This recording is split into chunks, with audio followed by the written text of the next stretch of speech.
Kemudian bencana lidah berbicara batil tadi, apa saja sih selain berdusta, bersaksi palsu, lidahnya berdoa kepada selain Allah, ghibah dan fitnah.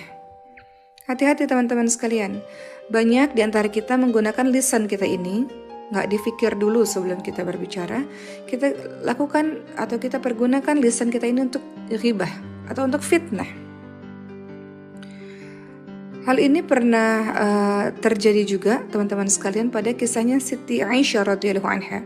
Bagaimana beliau difitnah. Ya, teman-teman nanti lihat dalam surah An-Nur ayat 11 sampai 26. Bagaimana Allah pada akhirnya menurunkan jawaban atas beredarnya fitnah yang menimpa Ummul Mukminin Aisyah radhiyallahu anha. Karena pada saat itu Siti Aisyah difitnah berselingkuh dengan salah seorang sahabat Nabi Safwan bin Mu'attal radhiyallahu anhu, sehingga seluruh orang di Madinah percaya dengan fitnah itu. Orang yang dicintai oleh Rasulullah SAW, yang salihah luar biasa, masih difitnah, dan hampir semua orang di Madinah percaya dengan hal tersebut. Ya, jadi lisan kita tidak boleh digunakan untuk ghibah dan untuk memfitnah orang. Teman-teman perhatikan surah Al-Hujurat ayat ke-12. Allah Subhanahu wa taala berfirman, "A'udzu billahi minasyaitonir rajim. Ya ayyuhalladzina amanu jtanibu katsiran minadh-dhanni inna ba'da dhanni itsmun wa la tajassasu wa la yaghtab ba'dukum ba'dhan. Ayuhibbu ahadukum ay ya'kula lahma akhihi maytan fakarihtum." Jangan kita ini suuzon sama orang. Jauhi kebanyakan dari prasangka karena sebagian prasangka adalah dosa. Jangan cari-cari kesalahan, jangan menggunjing, ghibah, fitnah orang. Karena hal ini seperti memakan bangkai saudara sendiri. Kemudian lisan ini juga bencana luar biasa kalau kita gunakan untuk namimah, untuk adu domba, untuk memecah belah umat Islam.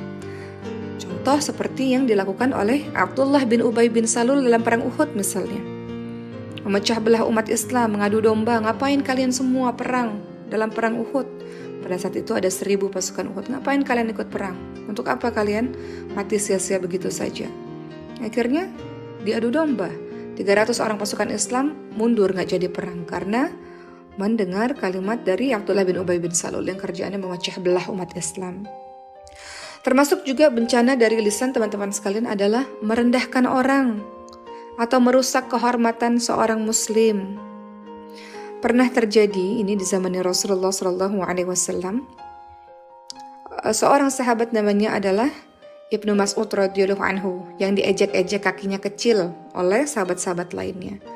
Maka Rasulullah membela Ibnu Mas'ud radhiyallahu anhu tersebut yang mengatakan bahkan kakinya lebih berat daripada gunung Uhud. Atau dalam hadis riwayat Ahmad, Rasulullah SAW bersabda, "Sesungguhnya si fulana saum, puasa di siang hari, tahajud di malam hari, namun akhlaknya buruk, suka menyakiti hati tetangga dengan mulutnya." Maka Rasul bersabda, tidak ada kebaikan pada diri fulana tersebut dan dia termasuk ahli neraka.